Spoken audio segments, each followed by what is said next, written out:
Hey Stoners, welcome to another edition of Sticks and Stones. I am your host, Brent Elrod, coming to you from the cozy confines here on the patio at the No Shoes Bar and Grill, deep in the heart of the Republic of Texas. And I have a wonderful show lined up today. I am going to be pairing a punch Diablo with Tullabardine 500 single malt Scotch. I think it's going to be a really great matchup. So right after this, we are going to pop the cork, cut the stick, and get to toasting. Now, the Punch Diablo, Punch began producing cigars back around 1840, so they're approaching the 200-year cigar-making mark. I think they know a little bit about what they're doing. This particular cigar is a Nicaraguan. It is rolled at the Tabacalera A.J. Fernandez Cigars de Nicaragua.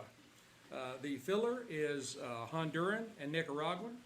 The binder is a USA Connecticut broadleaf.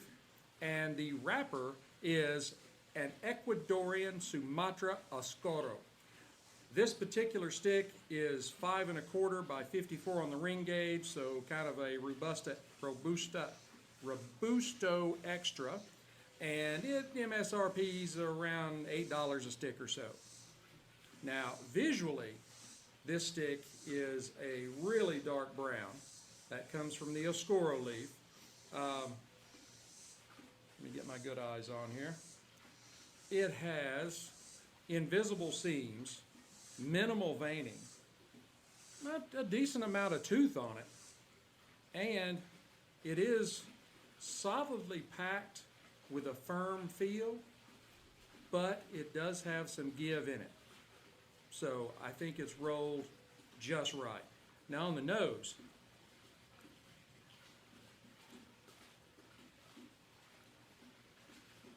I get chocolate,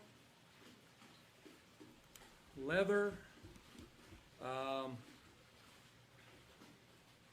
kind of odd, but something along the lines of maybe shelled sunflower seeds. Some graham crackers, and kind of an earthy mustiness. Let's go ahead and give it a cut using my C-Car V-Cutter.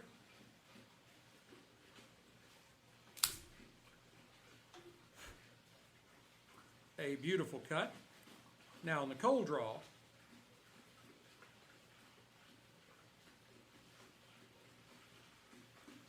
I do pick up a little more of that seediness off the nose.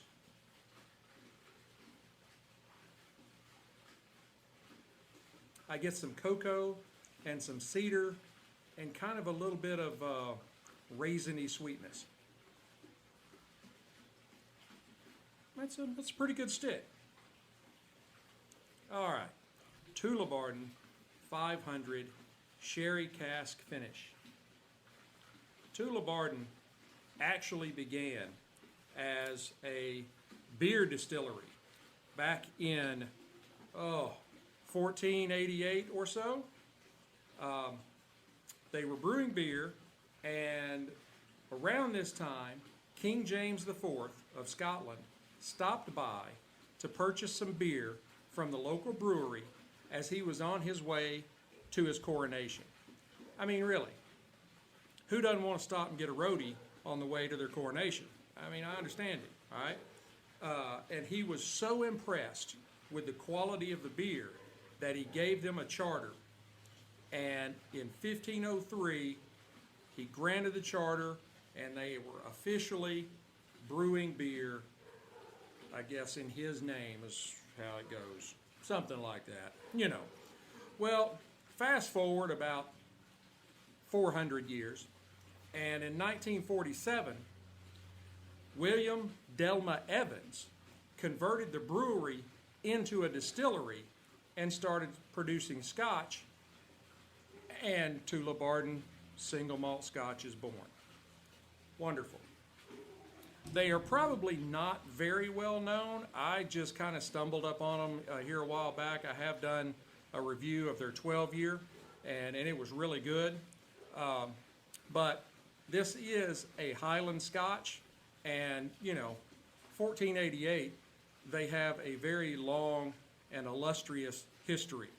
Now, for the 500 sherry finish, it is matured for an undisclosed period of time in first fill bourbon casks. Then it is transferred into 500 liter, that's where the name comes from, Pedro Jimenez sherry butts for 1 year. So officially, this is a non-age statement Scotch. Now it's 100% malted barley, 43% ABV, so 86 proof. Let's glass up a little bit of it here.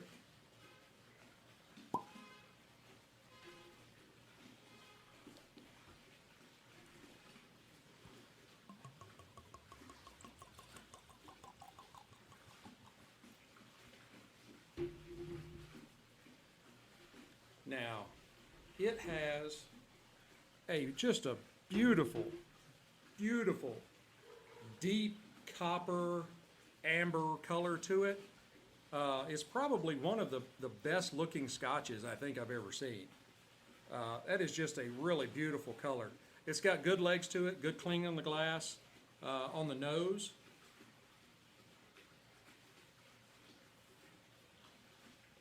I get some fruit notes like green apples, pears, maybe a little bit of lemon zest in there.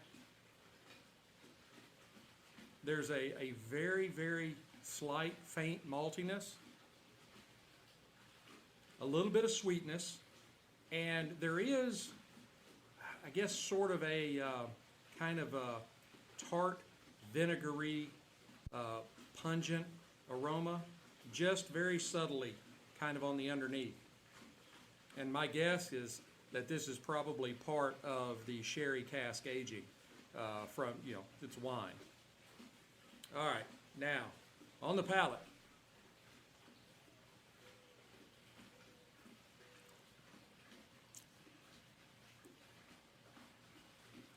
I pick up honey, malt, maybe a little bit of vanilla,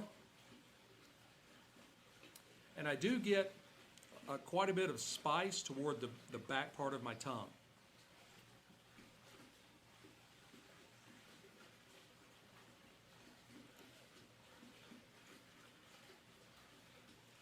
And maybe just a hint of bitterness. Again, like with in the nose, it's probably part of the sherry cask aging. Now, let's go ahead and fire up our stick and see how these go together.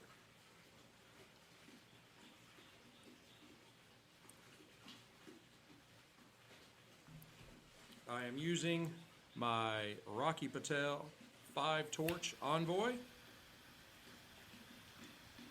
It does a wonderful job lighting my sticks.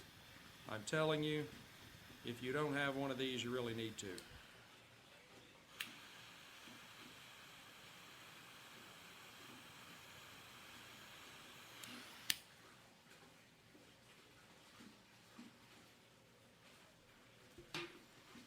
That has got a really, really good smoke production coming off of it. It really does produce quite a bit of smoke. Sorry, I'm adjusting my headphones so I can hear myself better.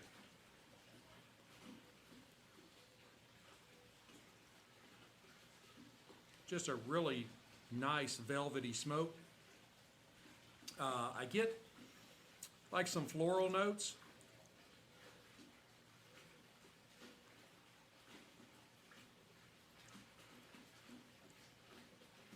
a little bit of vanilla, maybe something along the lines of buttered toast. I get some cedar in there.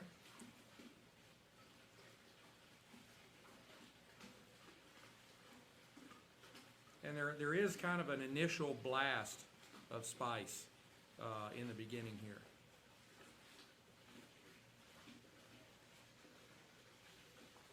I don't know, I'm just totally entranced by this smoke. It's wonderful. All right, I'm gonna try these together.